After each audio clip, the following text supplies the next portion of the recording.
Hey guys, welcome back to the channel.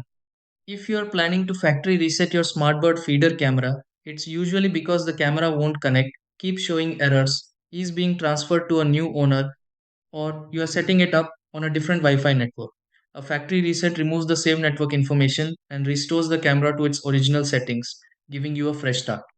It's important to complete the reset correctly because interrupting the process can leave the camera stuck in its previous configuration. Before pairing it again, make sure the reset finishes completely.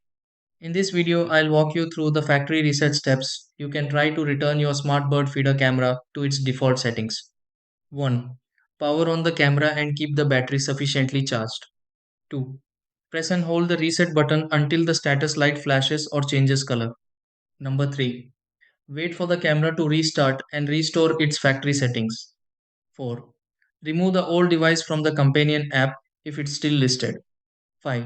Pair the camera again using your 2.4 GHz Wi-Fi network. 6. Confirm the live view and camera settings after setup is complete.